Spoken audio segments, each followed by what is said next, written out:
Hey, Oscar fans, the Best Actress race this year is fascinating because we've got a really tight race. I'm Tom O'Neill with Gold Derby, here with Pete Hammond of Deadline Hollywood. Pete, I think most of the experts at Gold Derby agree with this premise that the Best Actress race is between Emma Stone of La La Land, who leads the Gold Derby predictions, and Natalie Portman of Jackie. Do you agree at least with those two starting positions? Yes, I think the Best Actress race is the tightest and the most interesting it's been in years. I mean, the whole wide scope of this race is really impressive, but more so than the Best Actor race, I think. And you have Emma Stone, young. She was nominated for Birdman. She's so well liked. She sings, she dances. She plays an aspiring actor who's just trying to get a break in Hollywood, something the actors branch is really going to identify with, and the SAG group that votes on these things is really going to identify with. And she's heartbreaking in the movie. And then you have a recent winner in Natalie Portman for Black Swan, back with one of these iconic Oscar-type performances. We all know playing somebody that we can point to and say, wow, she's just like that person. That's the case in playing Jackie Kennedy here for her. She's extraordinary. She really captured the cadence, and it goes beyond just an imitation. I mean, she really, Jackie Kennedy's voice had a lot of different kind of regional things to it.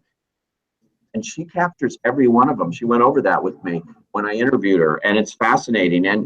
And she really carries this movie. I mean, it's really remarkable, Jackie. And so Emma Stone doesn't have to carry La La Land. She's got Ryan Gosling and the music and the whole look and everything else going for her. Jackie is a one-woman show. Yeah, it's the traditional Oscar performance, and it was only 6 years ago that she won. That's in the kind of honeymoon period, isn't it, Pete, where we had Christoph Waltz won 3 years apart. Jodie Foster. Jodie Foster. Yeah, Jodie Foster, Sean Penn, and Hilary Swank won 5 years apart. This is sixth. So Sally Field did too. Yeah, this is in that window. It's possible. It is the famous person portraying another famous person, like Helen Mirren performing the Queen, or Philip Seymour Hoffman as Capote. They really, really love that. But here's what's interesting about the Emma Stone. She is in what is perceived to be the Best Picture. Best Picture usually wins an acting award, but only 2 movies in the past 25 years have won Best Picture and won Best Actress as well, and that was $1 Million Baby and Shakespeare in Love.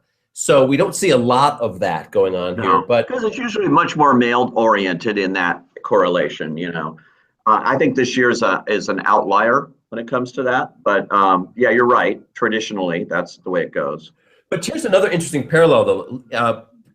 We talked in our previous interview on the Best Picture race about the artist and the parallels here. Here's what I think is really uncanny, Pete, and that is the problem that Emma Stone has for her candidacy for the Oscar is it really is kind of a deliberately two-dimensional role. She's perky and happy and song and dance, and you don't get a lot of kind of gravitas, deep soul reflection that you get in a lot of typical year with Brie Larson as an example. But if you think of the last person who won from a similar role, it was almost the exact parallel with the artist. It was Jean Dujardin, who was singing and dancing, and he won, even though he was an unknown to this group here in Hollywood. That was a silent movie. He wasn't singing. He had one word at the end. Spoiler alert. No, but I'm saying he does dance in there, doesn't he? He does. Yeah, but you know. But you know what I'm saying is that it was that same kind of. The artist was such a unique case, and this really does relate to that, La La Land, because it's that special kind of thing that just spells movie magic. You know, it does, and when you see it, and you just fall head over heels, and that's what I think the Academy does. But again, traditionally, the kind of role that Jackie Kennedy offers somebody like Natalie Portman is irresistible too, because people in recent years, much more than they did in the past, in recent years have gone for those biography, those big roles, like you mentioned, the Queen and others, where they say, wow, just like that. I'm going to vote for that. And it's an advantage. There's no question It is, about it. especially with the demo of the Academy member, because Jackie fits the demo of I mean, she was well remembered, much beloved by the older set, shall we say. Yeah. I'm not sure she would win a vote of millennials. Let's put it that way. You know, and here's another thing. Natalie Portman's pregnant again. When she Yeah, I won the know. Isn't Oscar, it funny? It's she was hilarious. pregnant. So there might be some symmetry there for her. I will say this, Emma Stone is out there on the circuit in a big way. Yes. And she's really devoting time to this to endear herself to these voters. And I've seen that really work in the past. I mean, they have a connection, a personal connection. Natalie Portman's movie has not opened yet. In fact, it opens next week. But, you know, I don't know how much she'll be out there on this level that others may be. You know, I don't know. But if it counts that somebody can help their cause just by supporting the movie in this huge way, Oscar-wise, I think Emma Stone. And there's a good example from recent history to demonstrate how powerful that is, Pete, and it's Eddie Redmayne. Eddie Redmayne ran the best ground game a couple of years ago, and here Michael Keaton portraying an actor in the Best Picture movie of the year, had most of the experts behind him saying he was going to win. He won the Globe, as did Eddie, and it looked like he was an Oscar inevitability early on in the race, Michael Keaton, and then he ends up won 3 Critics' Choice Awards. Remember how he had won 3 of them. But Eddie had the ground game, and the ground game means everything. It's how Spotlight beat Revenant last year, because there was a party every single night, and that same campaigner, dear lovely Lisa Tayback, had an event that you and I were at last night, and Emma Stone was there last night. Yeah. And she's working the same ground game for Emma's you know what? She did the same ground game for Jennifer Aniston and almost took her to the Oscars. You know, on a movie that was a tiny. It got nominated for the Globes, Globe, SAG, and Critics' Choice. Yeah, she didn't get in. Right. Just missed out on the Oscar, but anyway, but she was out there a lot, and she took that from 0 to 60. I'm just saying that sometimes you have to overcompensate for some of these movies. You don't want to do too much because then it looks overdone. But I think in this case it can definitely help somebody like Emma Stone break through in a very strong competitive year. You haven't even mentioned somebody that I think could take it all in 20th century women. Here's a woman. 4 past nominations. Yeah. She could be this year's Julianne Moore or Kate Winslet, right? Yeah, and Hollywood darling, so overdue. They say, come on, just give her the Oscar. She's a governor in the Academy. Her husband, Warren Beatty's in the race too this year, and he's out there at every Q&A and everything he's doing, talking about how great Annette Bening is too in her movie. And even though she's got a small part in Rules Don't Apply, his film as well. But it's very interesting to me. And, you know, she lost famously to Hilary Swank twice. Twice, I know. And it just seems like there's a star-crossed thing. But she is a governor representing the actors branch in the Academy. But that didn't help Tom Hanks at all, Pete. When Tom Hanks was a governor, I think he still is, isn't he? He's still a governor. Hanks, when he was on the board, he was heavily favored to be nominated for Captain Phillips, heavily favored to be nominated for Saving Mr. Banks. He didn't get a nomination for either one, so it doesn't always. But maybe in this case, the fact that Tom Hanks had already won 2 Oscars might have entered into that. That's a good point. Okay. Annette Bening was considered one of the great overdue talents. Yes. And so she was nominated for The Kids Are All Right, Being Julia, American Beauty. That's where she got upset by Hilary Swank. And she was nominated for The Grifters. I think the one problem she faces here, Pete, is as deeply felt as the performance is, and it's wonderful that way. But it doesn't do what Natalie Portman does to become Jackie Kennedy. They want to see you know, the Oscars aren't really the best of anything. It's the most of everything. It's the most costumes, the most sound, the most this. And here they want to see the most performance. And I don't think, because she portrays an older woman kind of without makeup, plain and simple, I don't think it's the transformation that they normally look for. Well, I would agree with you in the way you describe it there, that can be something that hasn't worked in recent years with certain performances. But she's so great in this.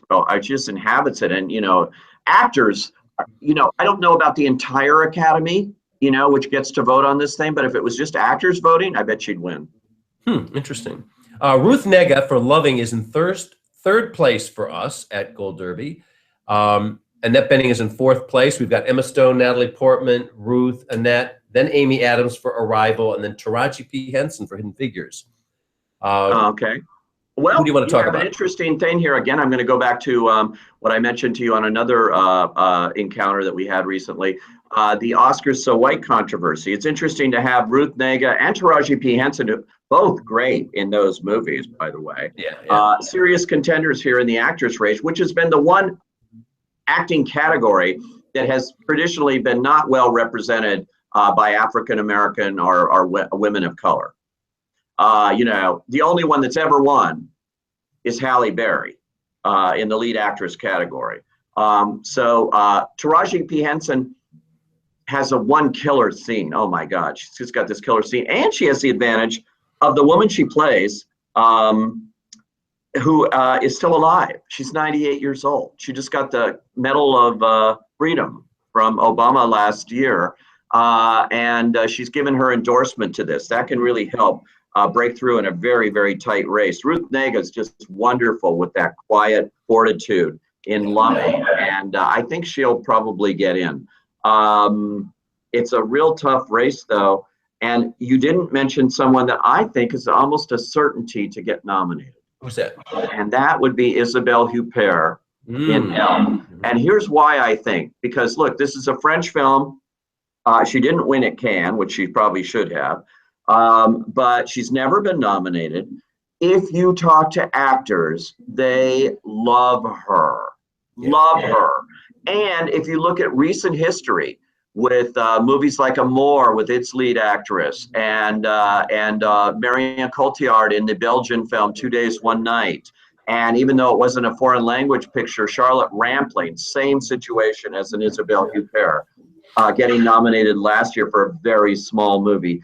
I think that there is a real precedent to see somebody like Isabelle Huppert, who's definitely been out here campaigning. She told me the other day she's got to come back to New York after going back to Paris to do 3 shows in her show Phaedra that she just played in Brooklyn.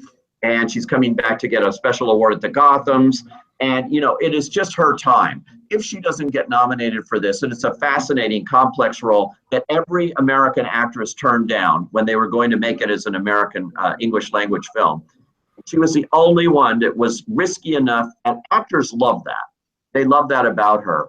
And she did a great job with it. So I think Isabelle Huppert is going to get nominated. I'm sure Emma Stone, and I'm sure Natalie Portman, and I'm sure Annette Bening, and I'm pretty sure about Ruth Negga, but not totally, because there's got to be room for others with Taraji P. Henson and of course Amy Adams. Amy Adams has 2 roles. I haven't even talked about Amy Adams. She's got 2 major movies. And how many nominations has she lost? 5, is it, or more? Or no, I think one more she'll be tied with Deborah Carr. Yeah, Deborah Carr, right. And what about Close? That's right, and Glenn Close. What about Meryl Streep? She's always nominated. Do you think she gets in for Florence? My God, Tom, we're sitting here talking about these, and we haven't even mentioned Meryl Streep. Meryl Streep, who gets nominated for doing video with you. I mean, how can we have she gets this more than conversation? nominated. She wins.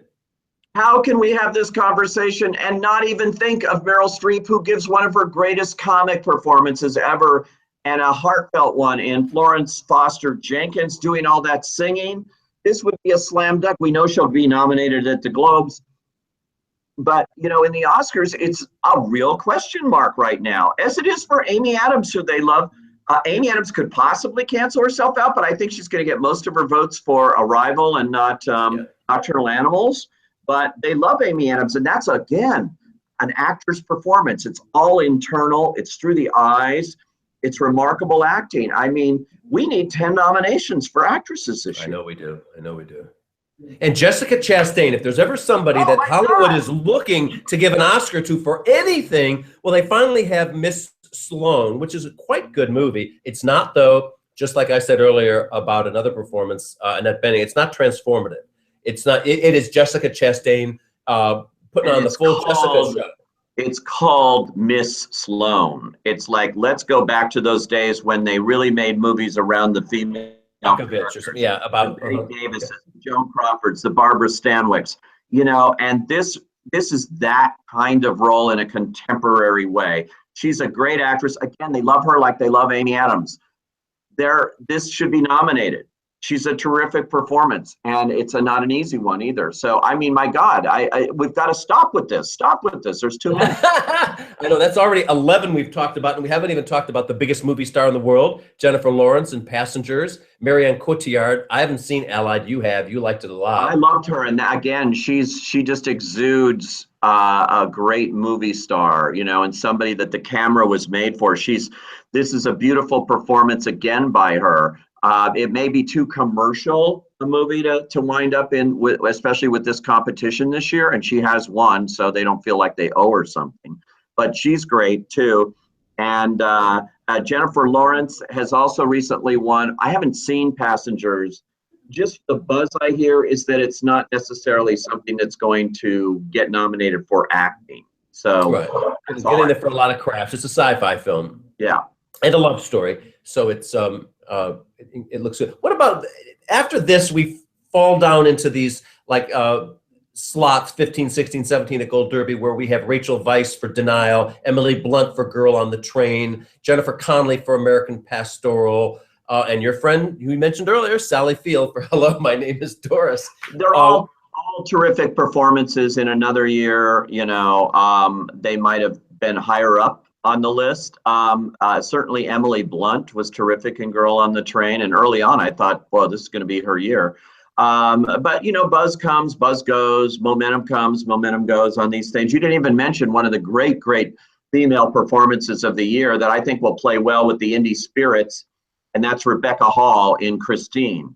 Right. Wow. I mean, she's just there, but I think the movie is too small to get into this competitive a race in the Oscars right now. So that's a huge long shot, but not so much for the indie spirit. Some of these names you're mentioning will be filtered out in other awards in leading up to this that could help possibly boost their chances a little bit, move them up higher on your chart there. People like Sally Field will certainly be nominated for a Golden Globe in comedy. There's room in those kinds of categories for some people on this list, but it's shame on us at Gold Derby, Pete. We have Rebecca Hall for Christine in 31st place. Yeah, even though we agree she doesn't probably make one of the top 5, she should be ranked higher than that. Oh yeah, 31st is ridiculous. Who do you have above her? Well, you know what, though, I have to admit, I heard from the studio the other day, you don't have Rebecca Hall in the Best Actress race. I said, yes, we do. And she was in there. I don't know how she fell out, so that she's only so low because we just re-added. I have a nice feature. I'll do a plug for our upcoming magazine, which is Deadline Presents Awards Line here. It's our print magazine. All right. And we have the actors issue here, but we have one coming up where I have a Rebecca Hall profile, and she's terrific. I really, really love that movie, and I loved her in it. And to talk to her and then to see her in that, she deserves attention wherever she may find it this year.